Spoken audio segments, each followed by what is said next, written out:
అన్నదాత అన్నదాత మీ అన్నదాత చెమటోడ్చి ఆహారాన్నందించే రైతన్నా అనునిత్యం నీ కండదండగా నిలిచే నేస్తం ఎవరన్నా అన్నదాత అన్నదాత మీ అన్నదాత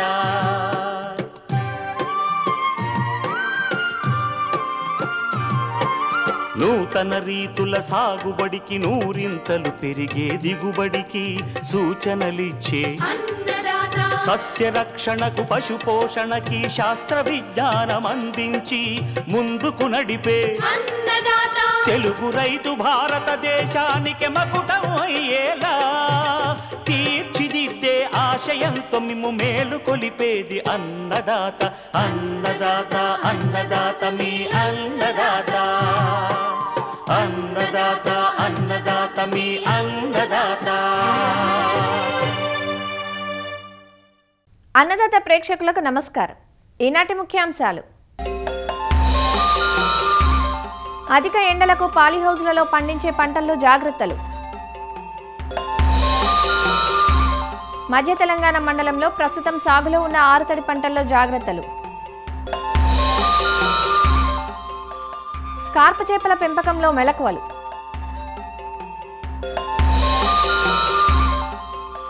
ఇంకా జై కిసాన్ వ్యవసాయ సమాచారం.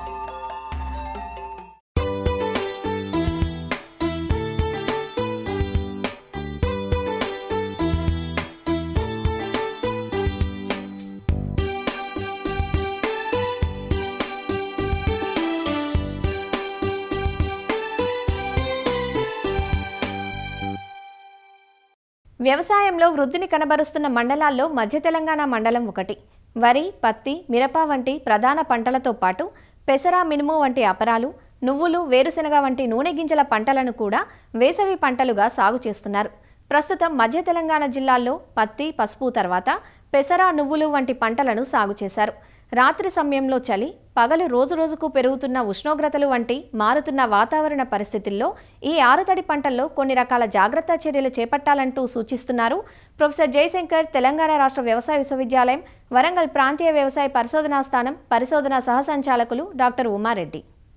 ముఖ్యంగా ఆరుతడి పంటలు చూసుకున్నట్లయితే పత్తిని చాలా వరకు తీయడం జరిగింది మధ్య తెలంగాణ మండలం లోపల. తీసి దాని ప్లేస్లో అంటే నీళ్లు ఉన్నటువంటి రైతులు కొంచెం పెసళ్ళు కానీ, మొక్కజొన్నలు కానీ, లేకపోతే అక్కడక్కడ మంచి శనగలు, నల్లరేగడి భూముల లోపల నీళ్లు లేకపోయినా సరే మంచి శనగలు కానీ ఇట్లాంటి వేసుకోవడం జరిగింది. జొన్నలు, ఇట్లాంటి నువ్వులు కూడా వేసుకోవడం జరిగింది. ఎవరైతే వేయలేదో అంటే పంట లేకుండా పత్తి తీసేసి ఖాళీగా ఉన్నాయో అలాంటి రైతులు పత్తి అవశేషాలను తగలబెట్టకుండా తప్పనిసరిగా ఏదో ఒక పద్ధతిలో వాళ్లకు తోసిన విధానం లోపల ఆ పంట అవశేషాలను తిరిగి నేల లోపల కళ్ళిదున్నట్లు ఏర్పాటు చేసుకోవాలి. అలా కాకుండా తగలబెట్టడం అనేది మంచిది కాదు. దానివల్ల నేల ఆరోగ్యం చెడిపోతుంది, అది వాతావరణానికి మంచిది కాదు, రైతులకు కూడా మంచిది కాదు. సో కాబట్టి పంట అవశేషాలను ఎట్టి పరిస్థితులు తగలబెట్టకుండా వీలైనంత వరకు అంటే మనం రోటోవేటర్ తోటి, షెడ్డర్ తోటి చెప్తున్నాం, అందరికీ అది అందుబాటులో ఉండకపోయి ఉండొచ్చు. సో వాళ్ళకున్న పరిస్థితుల లోపల దాన్ని కొంచెం బాగా ఆరిన తర్వాత నేలలో కళ్ళిదుంటే చాలా టైం ఉంటుంది మనకి. ఎందుకంటే ఇప్పటి నుంచి నెక్స్ట్ వానాకాలం వరకు ఖాళీగా ఉంటుంది కాబట్టి భూములు, సో అది మంచి కుళ్ళిపోతాయి. మంచిగా తొలకల వర్షాలు పడ్డప్పుడు అదే కుళ్ళిపోతాయి. సో కాబట్టి అది కుళ్ళేటట్టు చూసుకోవాలి. దానివల్ల మనకు వేయాల్సినటువంటి ఎరువులు, తదుపరి వేసే క్రాప్కి వేసే ఎరువులను కూడా బాగా తగ్గించుకోవడానికి అవకాశం ఉంది, ముఖ్యంగా పొటాషియం. సో కాబట్టి అది ఖర్చుగా భావించదు, దాన్ని తప్పనిసరిగా ఒక విధిలాగా భావించాలి. ఎక్కడెక్కడైతే క్రాప్ వేస్తున్నారో రైతులు, ముఖ్యంగా అపరాలు బాగా వేసినట్లు మనకు తెలుస్తూ ఉంది. అక్కడ పెసలు కానీ, మినువులు కానీ ఇట్లాంటి. ఇప్పుడు కనుక పెసలు, మినువులు ఉన్న కాళ్ళ లోపల కొంచెం ఈ ఆకు ముడత బాగా రావడానికి అవకాశం ఉంది. ఉష్ణోగ్రతలు పెరుగుతున్నప్పుడు అపరాల లోపల ముఖ్యంగా తామరపుల ఉధృతి బాగా పెరుగుతుంది. దానికి ఫిప్రోనిల్ అనేటువంటి మందులు, ఇమిడాక్లోప్రిడ్ కానీ, కాన్ఫిడమ్, మన థయోమెథాక్సమ్ కానీ, ఎసిటామప్రిడ్ కానీ, ఇట్లాంటి లేకపోతే ఎసిఫేట్ కానీ, ఈవెన్ మోనోక్రోటోఫాస్ కానీ ఇట్లాంటి మందులు ఏది కొట్టినా సరే మనం కంట్రోల్ చేసుకోవచ్చు. టెంపరేచర్ పెరిగినా కొద్దీ తామరపుల ఉధృతి బాగా పెరుగుతుంది, దానివల్ల ఇతర సమస్యలు కూడా వస్తూ ఉంటాయి. కాబట్టి కొంచెం ఆలస్యం చేయకుండా తక్కువ వ్యవధి లోపల వారం రోజులకు ఒకసారి ఫిప్రోనిల్, మరొకసారి థయోమెథాక్సమ్, మరొకసారి ఎసిఫేట్ ఇట్లాంటి మందులను పిచికారి చేసుకున్నట్లయితే కొంచెం తొందరలాగా మోతాదు పెంచొద్దు, ఎక్కువసార్లు కొట్టాలని కాదు. కొంచెం క్రాప్ చిన్నది కాబట్టి అన్ని 70-80 రోజుల పంటకాలం ఉంటుంది కాబట్టి సో అలా కొట్టుకుంటే మంచిది. కొట్టినప్పుడల్లా కొంచెం ఫంగిసైడ్ కలపడం, ప్లస్ నీళ్ళలో కరిగేటువంటి ఎరువులను కూడా అంటే 319 కానీ 1330 13045 కానీ ఇట్లాంటి నీళ్ళలో కరిగే ఏ ఎరువులైనా సరే కొంచెం అపరాలలో కొడితే ఏంటంటే పూత మంచిగా రావడం, పూత రాలకుండా ఉండడం, పూత నుంచి గింజ గట్టిగా పడడం ఇట్లాంటివి ఉపయోగపడతారు. కాబట్టి పురుగు మందు కొట్టేటప్పుడు తెగులు మందుతో పాటు కొంచెం నీళ్ళల్లో కరిగేటువంటి ఎరువులను కూడా కలిపి కొట్టుకున్నట్లయితే అపరాలలో కూడా 70 రోజులు 80 రోజులు 90 రోజులు ఉన్నప్పటికీ పంటకాలం ఒక 6 నుంచి 9 క్వింటాల మధ్యన పెసర్లు కానీ మినువులు కానీ తీసుకోవడానికి అవకాశం ఉంది.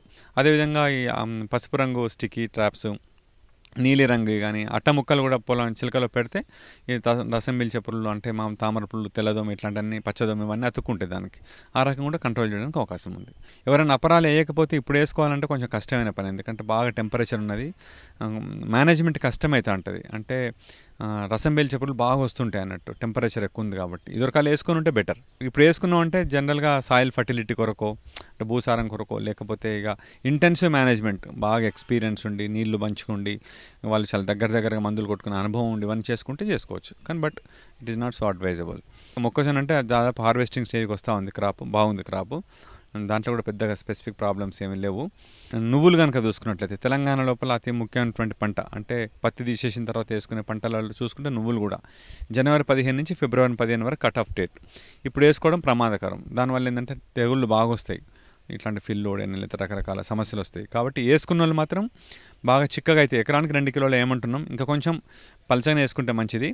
ఎక్కడైనా మొక్కల సంఖ్య ఎక్కువ ఉన్నట్లయితే కొంచెం పల్సన్ చేసుకోవాలి. చేసుకొని దానికి కొంచెం ఎరువులు పైపాటుగా ఒక 25 కిలోలు 30 కిలోలు యూరియాను ఒకసారి వేసుకుంటే సరిపోతుంది. నీళ్లు మంచిగా కట్టుకుంటే సరిపోతుంది. సో కాబట్టి రైతులు ఈ యాసంగిలో ఇటు వరి కానీ లేదా ఇతర పంటలు కానీ ఏ పంటలైనా సరే మనకు లైట్ బాగుంటుంది, అంటే మబ్బులు రావు, మంచిగా సూర్యరశ్మి బాగా పడుతూ ఉంటుంది. కాబట్టి మనం ఎంత చేస్తే దిగుబడి అంత మంచిగా వస్తుంది. వానాకాలం కంటే మంచిగా వస్తాయి యాసంగి లోపల. పొడి వాతావరణం ఉంటుంది, క్లియర్ స్కై ఉంటుంది. కాబట్టి ఎరువులు కానీ నీళ్లు కానీ మంచిగా పెట్టుకోవడం చేసుకోవడం. పురుగు మందులను కొంచెం దగ్గర టెంపరేచర్ పెరుగుతూ ఉంటే రసం పీల్చే పురుగులు ఎక్కువ అవుతాయి. సో పురుగు మందులతోటి పురుగులను కంట్రోల్ చేసుకొని ఎరువులను నీళ్లను కొంచెం పద్ధతిగా చూసుకున్నట్లయితే తప్పనిసరిగా వానాకాలం కంటే యాసంగి లోపల బాగా దిగుబడి రావడానికి అవకాశం ఉంది.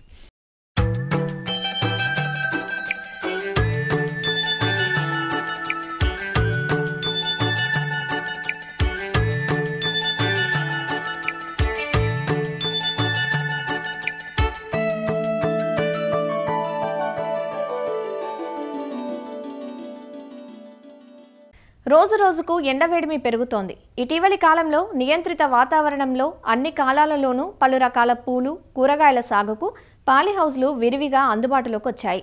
ఆరుబయట కంటే పాలీహౌజుల్లో ఒకంత ఎక్కువ వేడిమి ఉంటుంది. అధిక పెట్టుబడులు అవసరమయ్యే పాలీహౌస్ సాగులో ప్రతి పువ్వు, కాయ అత్యంత విలువైనదే. అందువల్ల కొన్ని ప్రత్యేకమైన యాజమాన్య చర్యలు చేపట్టి మొక్కలపై ఈ అధిక ఉష్ణోగ్రతల ప్రభావాన్ని తగ్గించుకోవాలి. వేసవిలో పాలీహౌస్ పంట సాగులో తీసుకోవాల్సిన జాగ్రత్తలేవో ఇప్పుడు చూద్దాం.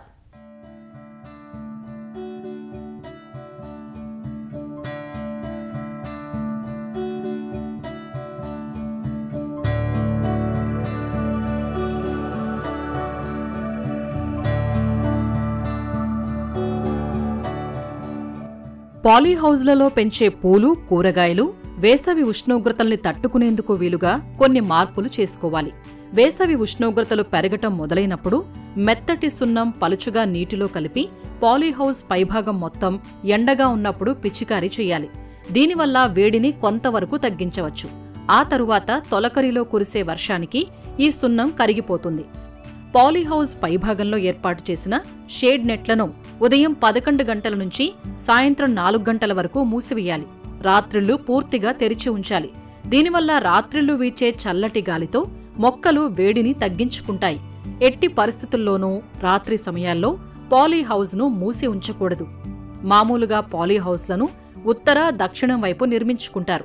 వేసవిలో ఉదయం 10 గంటల వరకు తూర్పు వైపు ఉండే ఎండ నుంచి మొక్కలను రక్షించుకోవడానికి 35% షెడ్లను మూసి ఉంచాలి. అదేవిధంగా మధ్యాహ్నం 2 గంటల నుంచి పడమర వైపు నెట్లను కూడా మూసి సాయంత్రం తెరవాలి. దీనివల్ల ఎండ తీవ్రతను తగ్గించవచ్చు. కాలిబాటల్లో లావు ఇసుకను 2 నుంచి 4 అంగుళాల మందాన పోసుకోవాలి. మధ్యాహ్నం 12 గంటలప్పుడు ఇసుకను నీటితో తడపాలి. దీనివల్ల 2 డిగ్రీల ఉష్ణోగ్రతను తగ్గించవచ్చు. వేసవిలో కార్నేషన్, జెర్బెరా పూలకాడలు త్వరగా పెరగవు. ఎందుకంటే వేరు వ్యవస్థ ఉన్న మట్టి ఉష్ణోగ్రత 18 నుంచి 20 డిగ్రీల సెంటీగ్రేడు ఉండాలి. అందువల్ల ఇసుక తడిపేటప్పుడు బెడ్డు అంచులు కూడా తడిపితే ఉష్ణోగ్రత తగ్గి పూల నాణ్యత బాగుంటుంది. వేసవిలో పాలీహౌస్లో నీటి వినియోగం పెరుగుతుంది. అందువల్ల నీటిని ఉదయం సాయంత్రం కూడా మొక్కలకు అందించినట్లయితే పెరుగుదల బాగుంటుంది. పూలు త్వరగా వాడిపోవు. వేసవిలో 15 రోజులకొకసారి బెడ్లోని మట్టిని, వాడే నీటి విద్యుచ్ఛాలత, ఉదజని సూచిక, టీడీఎస్ విలువలను పరీక్షించాలి. లేకుంటే మొక్కలలో సూక్ష్మ పోషకాల లోపం కనిపిస్తుంది. నివారణ కష్టమవుతుంది. నీటిలోని ఈ గుణాలు పెరుగుతున్నట్లయితే వీటిని తగ్గించటం కోసం వానపాముల ఎరువు ఒక్కో బెడ్కు 20 నుంచి 25 కిలోలు, నీటితో పాటు నత్రికామ్లం లేదా ఫాస్ఫరిక్ ఆమ్లం 1000 చదరపు అడుగుల పాలీహౌస్కు 75 మిల్లీలీటర్లు వాడటం వలన మంచి ఫలితం ఉంటుంది. వేసవిలో జర్బెరాలో వాడిపోయిన, ఎండిపోయిన ఆకులు తప్ప మంచి ఆకులు తీయకూడదు. వేసవిలో ఆకులు త్వరగా రావు. ఉన్నవాటిని తగ్గించినట్లయితే మొక్క పెరుగుదల క్షీణించి చనిపోయే ప్రమాదం ఉంటుంది. కార్నేషన్ పూలకు వేసవిలో మంచి గిరాకీ ఉంటుంది. పూలను కోసేటప్పుడు తప్పకుండా మొక్కకు ఒక కొమ్మ ఉండాలి, లేదా చిగురు వచ్చి ఉండాలి. అన్ని పూలకాడలు కత్తిరించినప్పుడు చిగురు లేకుంటే మొక్క 100% చనిపోతుంది. అందువల్ల తగిన జాగ్రత్తలు తీసుకోవాలి. వేసవిలో రసం పీల్చే పురుగుల బెడద ఎక్కువ. ముఖ్యంగా తామర పురుగులు, ఎర్రనల్లి వేసవిలో ఎక్కువగా కనిపిస్తాయి. ఈ పురుగులను ముందుగానే గుర్తించి కీటక నాశనాలను పిచికారీ చెయ్యాలి. బెడ్లను మండే వేసవిలో కదిలించకూడదు. కదిలిస్తే వేరు వ్యవస్థ క్షీణిస్తుంది. గ్రీన్ హౌస్లో ఇప్పుడు చెప్పినట్లుగా ఉష్ణోగ్రతను క్రమబద్ధీకరించుకున్నట్లయితే మంచి దిగుబడుల్ని పొందే అవకాశం ఉంటుంది.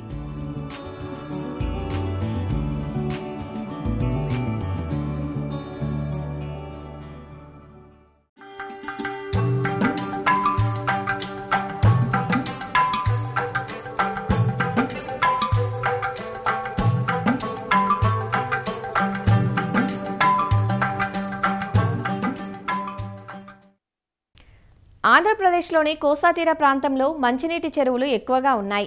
బొచ్చె, రోహు, మృగాల వంటి చేప రకాలను పెంచుతూ ఉంటారు. వీటిని కార్పు చేపలంటారు. సాధారణంగా ఈ కాలంలో వాతావరణంలో వచ్చే మార్పులు, అధిక ఉష్ణోగ్రతల కారణంగా నీటిలో కరిగి ఉన్న ప్రాణవాయువు లభ్యత తగ్గుతుంది. కనుక చెరువుల్లో నీటి నాణ్యతను ఎప్పటికప్పుడు గమనించుకుంటూ ఎరేటర్లను ఏర్పాటు చేయడం అవసరం. అంతేకాదు, మనం అందించే మేతలు నాణ్యంగా ఉన్నప్పుడే ఆశించిన దిగుబడులు పొందగలం. కార్పు చేపల పెంపకంలో తీసుకోవాల్సిన జాగ్రత్తలను తెలియజేస్తున్నారు ఆచార్య ఎన్జీ రంగా వ్యవసాయ విశ్వవిద్యాలయం, నెల్లూరు కృషి విజ్ఞాన కేంద్రం మత్స్యశాస్త్రవేత్త డాక్టర్ హరిసాధు. ప్రధానంగా మనకు ఈ కార్పు చేపల పెంపకంలో రైతులకి అధిక ఆదాయం ఎలా సాధించగలము, వివిధ మార్గాలు ఎలా మనం పాటించి సాగులో రైతుకి ఆదాయం చేసే విధంగా చేయాలంటే, ప్రధానంగా ఈ కార్పు చేపల పెంపకంలో ఎయిరేషన్ అనేది చాలా ముఖ్యమైన అంశం. ఎయిరేటర్స్ కేవలం ఈ రొయ్యలకు మాత్రమే కదా వాడాలి, చేపలకు ఎయిరేషన్స్ ఏంటి, ఎయిరేటర్ల యొక్క ఆవశ్యకత అసలు ఉందా అనేటటువంటి మనకు ప్రశ్నించడం జరుగుతుంది. కానీ వాస్తవం గమనించినట్లయితే అది చేపలు కానివ్వండి, రొయ్యలు కానివ్వండి, ఈ ఏ జీవైనా సరే నీటిలో కరిగి ఉన్న ఆక్సిజన్ మాత్రమే తీసుకోవాలి. అలాంటి పరిస్థితుల్లో మనం కార్పు చేపలకి దాదాపు ఎకరాకు 3000 స్టాక్ చేసిన పరిస్థితుల్లో ఆక్సిజన్ 5 ppm అనేది ఉంటే చేపలకు చాలా అనుకూలంగా ఉంటుంది. కనుక ఈ ఎయిరేషన్ అనేది చాలా ముఖ్యం. అందుకని ఎయిరేషన్ ఎకరాకి కేవలం 4 HP మాత్రం చాలు. 4 HP మనం ఇచ్చినట్లయితే ఎకరాకి 3000 స్టాక్ చేసే పరిస్థితుల్లో ఎకరాకి 4000 కూడా స్టాక్ చేయొచ్చు. అంటే మనం వేరే విధంగా చెప్పాలంటే ఎకరాకి 3000 స్టాక్ చేస్తే 3 టన్నులు తీయగలుగుతాం. అదే 4000 స్టాక్ చేసినట్లయితే 4 టన్నులు కూడా తీసే అవకాశం ఉంటుంది. ఎయిరేషన్కి మనకు అయ్యే ఖర్చు కంటే కూడా 4 రెట్లు ఎక్కువ ఆదాయం ఇక్కడ మనకు పంటలో వస్తుంది. అంతే కూడా కాకుండా మనకు పంట కాలం అనేది ఎయిరేషన్ లేకుండా చేసేటటువంటి చెరువుల్లో 10 నెలల వరకు పంట పొడిగించబడుతుంది. కొన్ని సందర్భాల్లో 12 నెలలు కూడా పొడిగించబడుతుంది. అదే ఎయిరేషన్ పెట్టినట్లయితే మనకు దాదాపు 8 నెలలకు కూడా మనం సాగు తీసేయచ్చు. 2 సంవత్సరాల్లో మనం 3 పంటలు తీసే అవకాశం ఉంటుంది. తర్వాత ఇంకా ప్రధానంగా మనం ఈ వేసవిలో మనం గమనించినట్లయితే ఎలాంటి జాగ్రత్తలు తీసుకోవాలి అంటే, నీటి లోతు చాలా ముఖ్యం. ఎందుకంటే ఎంత నీరు ఉంటే అంత అనుకూలం. ఆ నీరు 6 నుంచి 8 అడుగులు మెయింటైన్ చేయగలిగితే ఇంకా మంచిది. దానివల్ల ఏమవుతుందంటే 3 అడుగుల నీళ్లు వేడెక్కిన కింద ఉండేటటువంటి మిగతా 3 అడుగుల నీళ్లు అనుకూలంగా ఉంటుంది కనుక, బాగా చల్లగా ఉండే అవకాశం ఉంటుంది కనుక రైతులు 6 నుంచి 8 అడుగులు ఉంచగలిగితే చాలా మంచిది. వీటితో పాటు రైతులు ప్రస్తుత పరిస్థితుల్లో విధిగా నేల నీటి ప్రొబయాటిక్స్ వాడుకోవడం చాలా మంచిది. మనకు ప్రధానంగా సాయిల్ మ్యాక్స్ అనేటటువంటి ఒక ప్రొబయాటిక్ ఉంది. ఇది చాలా మంచి అద్భుతమైనటువంటి ప్రొబయాటిక్. మనం రైతుల్లో చాలా మంది రైతుల్లో మనం చూసాం. ఇది ఎకరాకి విధిగా మనం 2 కిలోలు లెక్కన మొదట 4 నెలలకు ఒకసారి మనం వాడినా, తర్వాత ప్రతి 15 రోజులకి మనం ఈ సాయిల్ మ్యాక్స్ అనేటటువంటి పదార్థాన్ని మనం ఇచ్చినట్లయితే మనకు నీటిలో ఉండేటటువంటి అనుకూలతలు తెచ్చిపెడుతుంది. అంతే కూడా కాకుండా మనకు రైతులు ఈ చేపల చెరువుల్లో ఈ మినరల్స్ యొక్క కంటెంట్ తగ్గిపోతూ ఉంది రాను. కనుక విధిగా క్లోరైడ్ ప్లస్ అనేది ఒక 10 కిలోలు, హైమిన్ ప్లస్ అనేటటువంటి ఒక 10 కిలోలు, అంటే ఎకరాకి 20 కిలోలు మనం ప్రతి 15 రోజులకు ఒకసారి మనం ఇచ్చినట్లయితే ఈ నీటిలో ఈ చేపలకి వాటికి ఎక్స్కోస్కెలిటన్ అంటే వాటికి కావాల్సినటువంటి మినరల్స్ అందించేదానికి అనుకూలత ఉంటుంది. కనుక ఈ జాగ్రత్తలు తీసుకోవడం చాలా ముఖ్యం. అలానే మనకు మేతలు అనేది ఎంచుకునేటప్పుడు నాణ్యమైన మేతలు ఎంచుకోవడం చాలా అవసరం. ఎందుకంటే పొడి దాణాలు ఎక్కువ మంది రైతులు వాడుతున్నారు, కొందరు పెల్లెట్స్ మేతలు కూడా వాడుతున్నారు. పొడి దాణాలు వాడే పరిస్థితుల్లో నాణ్యమైన మేతలు ఎంచుకోండి. నాణ్యమైన మేతలు కిలో మీద ₹1, ₹2 ఎక్కువ వాటినే ప్రిఫర్ చేయండి. అంతే కూడా కాకుండా ఈ యొక్క పెల్లెట్ మేతలు వాడేటప్పుడు మీరు కంపెనీ మేతలే కొనక్కర్లేదు. మీకు నచ్చినటువంటి ఫార్ములేషన్తో మా కేవీకేని ఆశ్రయించిన మేము కేవీకేలకు వచ్చి సందర్శించిన మేము ఎలాంటి మేతలు ఎంత ఫీడ్ ఫార్ములేషన్ ఇవ్వాలో మేము తెలియజేస్తాం. కనుక లోకల్ ఫీడ్ మిల్లోనే మీరు చేయించుకున్నట్లయితే మీకు రేటు తక్కువ అవుతుంది. ఎందుకంటే కంపెనీ మేతలు అంటే ట్యాక్సులు ఎక్కువ పడతాయి. కనుక వీటిలో మీకు రేటు తగ్గుద్ది. కిలో మీద దాదాపు ₹5 నుంచి ₹7 దాకా తగ్గిపోయే అవకాశం ఉంటుంది. కనుక అంతేకాదు క్వాలిటీ పరంగా కూడా ఎలాంటి నిశ్చింతగా మంచి మేతలే మన పెద్ద కంపెనీ వచ్చేసి ఉన్నాయి. ఇలాంటి మేతలు మనం ఆడించుకున్నట్లయితే మనకు అన్ని విధాల పంట ఖర్చును తగ్గించుకోగలుగుతాం, ఎక్కువ రాబడి, అంతే కూడా కాకుండా మంచి నాణ్యమైనటువంటి పంటను మనం తీయగలుగుతాం.